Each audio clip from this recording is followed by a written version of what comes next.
जी अस्सलाम वालेकुम। उम्मीद करता हूँ कि आप लोग सब खैरियत से होंगे। अगर आप लोगों ने मेरे परसों के इस थंबनेल की वीडियो को जो कि सामने आप लोगों के स्क्रीन पे आ रहा है नहीं देखा है तो लाजमी देख लिएगा। जो बात मैंने की थी ना इस थंबनेल की वीडियो में कि मैं आप लोगों को 5 मजबूत शेयर्स और बड़ी तेजी से ऊपर निकलते स्टॉक्स हैं, इनके नाम है IBLHL फार्मा सेक्टर में कंपनी आती है। इसके अलावा SLGL है, WGL हो गया, hub power company, Honda car limited. तो सारे स्टॉक के नेम मैं सामने आप लोगों के स्क्रीन पे लेके आ रहा हूँ। इतनी भी लोग ये वीडियो देख रहे हैं, अब देखें काम आप लोगों का है कि आप लोग लाइक पे क्लिक करें ना करें और सब्सक्राइब पे क्लिक करके बेल नोटिफिकेशन ऑल पर अगर आप लोग क्लिक कर देंगे तो मैं आप लोगों को श्योर कह रहा हूँ कि मेरे इस चैनल पे आप लोगों को मैं हफ्ते में डालूँ एक वीडियो या मैं 2 डालूँ वीडियो, लेकिन मैं लाजमी आप लोगों के लिए सारे मजबूत स्टॉक के एनालिसिस लेकर आऊँगा कि इन दी एंड इनसे ना आप लोगों को फायदा हासिल हो। अगर आप लोगों ने वक्त पे इनको बाय करा हुआ, किसी की बातों में नहीं आना कि वो ये बात कह रहा है वो ये कह रहा है स्टॉक तो ऊपर निकलेंगे नहीं, स्टॉक तो ऊपर जाएंगे नहीं। देखिए Tom CL the organic meat company limited breakout नहीं दे पा रहा था। मैंने कहा था ना कि जब तक ये 40 से ऊपर ना निकल जाए तो उस वक्त तक आप लोगों को बाइंग नहीं करनी, आप लोग बाय मत करिएगा।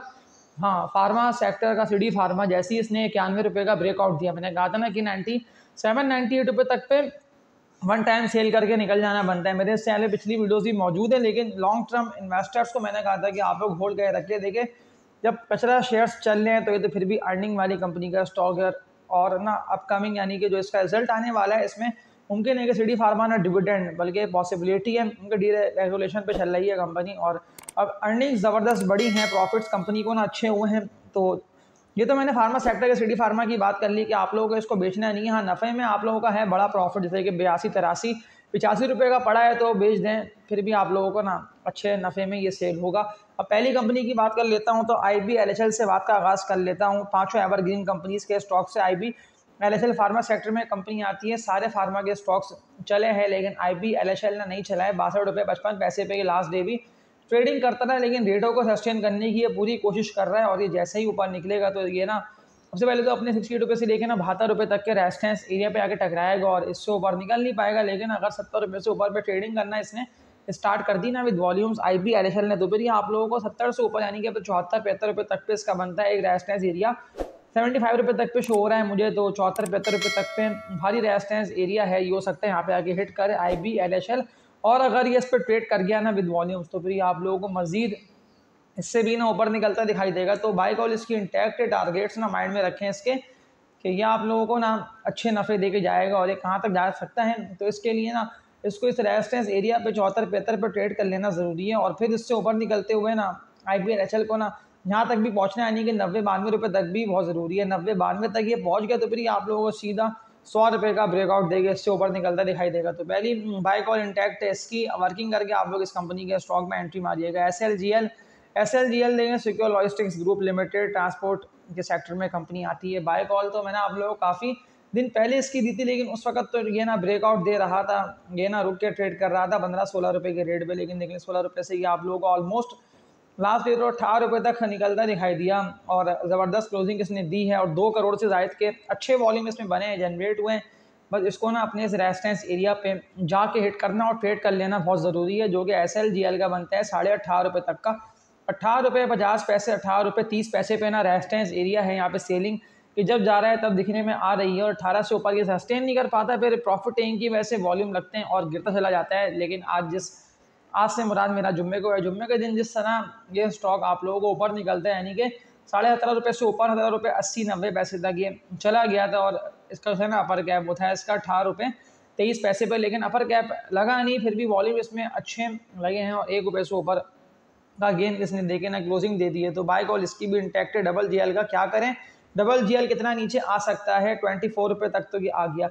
देखिए 24 रुपये तक ये जो आया है ना तो सेलिंग के वॉल्यूम बने हैं, 50 लाख तक जनरेट हुए हैं और ज़्यादातर लोगों ने इसको बेचा है लास्ट डे। तो मुझे दिखने में यही समझ में आ रहा है देखकर ग्राफ्स को भी कि 24 रुपये के रेट पे यानी कि स्टॉक फंसा ना 25.5 से ऊपर ठीक ठाक ये शेयर बिका है और सीधा डाउनवर्ड ट्रेंड में गिरता दिखाई दिया। 24 रुपये देख लें, ये इसका लास्ट डे का चार्ट है। जो बात मैं कह रहा हूँ ना कि ये मुझे बिकता दिखाई इसीलिए दिया कि 30-35 लाख तक शेयर्स ना इसमें सेल ही हुए हैं यानी कि 24 रुपये के रेट पे ना WGL ने क्लोजिंग दे दी है। तो नीचे आते हुए 21 रुपये का सपोर्ट लेवल मुझे लग रहा है इसका अच्छा, 21 रुपये के रेट पर बाइंग बनती है, वेट करे 21 पे आएगा ये, इसीलिए मैं आप लोगों को कह रहा हूँ कि इससे पहले भी ये स्टॉक रेस्ट हो गया जब गिरा था ना तो ये आप लोगों को बासानी 15-16 रुपये तक आधा दिखाई दिया था, लेकिन फिर भी लोगों ने इसको 15-16 रुपये के रेट पे बाई नहीं करा। आप देख लें 16 रुपये से सीधा आप लोगों को 25.5-26 रुपये तक निकलता दिखाई दिया। तो 21 रुपये तक आके इसको जमा करिएगा। इसके अलावा सवालात लोगों के आए हुए हैं कमेंट सेक्शन में। हब पावर कंपनी लिमिटेड, हबको इसका कोड है।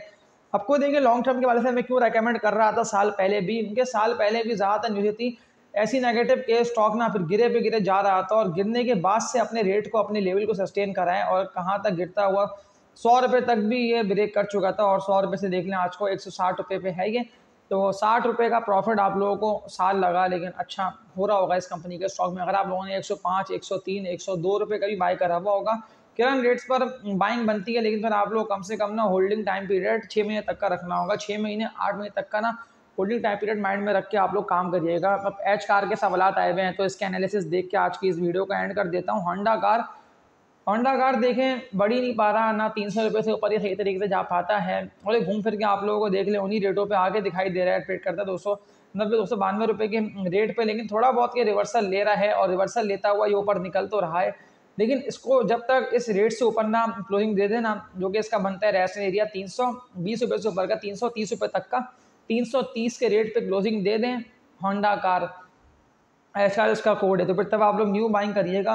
उनके ये 2 दफ़ा फंसा है 320 से, लेकिन 330 के रेट पे। इससे पहले भी यानी कि ऑलमोस्ट मैं बात कर लेता हूँ जुलाई एंड की, तो 22 जुलाई की बात है, 320 तक ये गया था, और एकदम गिरा है 290 रुपये तक ये आ गया। अब देख रहे हैं 290 रुपये से रिवर्सल लेके आप लोग 296 रुपये तक जाता दिखाई दे रहा है।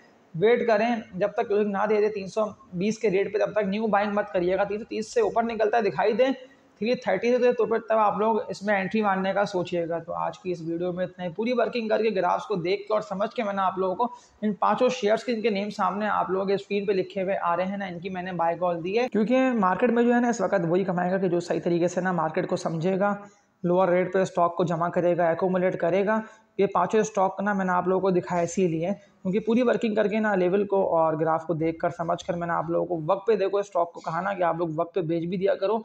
फार्मा सेक्टर क्यों मैंने आप लोगों को कहा था कि आप लोग ना लोअर रेट पे जमा करते रहो। सैलरी भी उस वक्त सस्ता आप लोगों को मिल रहा था। इसके अलावा सीडी फार्मा ये भी आप लोगों को, और ज़्यादातर वो सारे स्टॉक सस्ते मिल रहे थे महीना या 2 हफ्ते पहले, ये जो लोअर पे ट्रेड करके ना एकोमुलेट हो रहे थे। अब जो फंसा है ऑल टाइम हाई पे, हाई रेट्स पे, तो वो सब वेट करें। मार्केट नीचे आप लोगों को गिर के और डिप पे आके मौका देगी। किसी की बातों में नहीं आना कि वो ये कह रहा है वो कह रहा है। हाँ, अगर आप लोगों ने फंडामेंटली मजबूत और uptrend shares bullish stocks buy करके होल्ड करे हुए, तो इनको होल्ड करके रखें। मजीद अगर डिप पे आते हैं तो डिप पे आप लोग एवरेज करिएगा। और लॉन्ग टर्म के वाले से मार्केट मुझे बड़ी ज़बरदस्त दिखाई दे रही है। बस वॉल्यूम ज़बरदस्त लगेंगे, और स्टॉक जैसे होंगे ना बुलिश, यानी कि अपना फेस कंप्लीट करेंगे एकोमुलेशन का, और जैसे ही अपने हायर हाइस की जो बात मैंने की ना, होंडा कार जैसे ब्रेक नहीं कर पा रहा अभी, अगर इस तरह के शेयर्स अपने रेजिस्टेंस एरिया को ब्रेक कर देंगे तो ब्रेकआउट हो जाएगा, और फिर आप लोग यानी कि थोड़ा सा ऊपर चढ़ के स्टॉक को बाय कर लीजिएगा, ना कि नीचे बाय करें और फिर परेशान ना, फिर सोचते रहें कि हमने तो स्टॉक को ऑल टाइम हाई पर बाय कर लिया, अब हम क्या करें, हम बैठे रहें, हम कब तक का इंतज़ार करते रहें। तो आज की इस वीडियो में इतने, तक के लिए अपना ख्याल रखिएगा आप लोग सब। अल्लाह हाफिज़।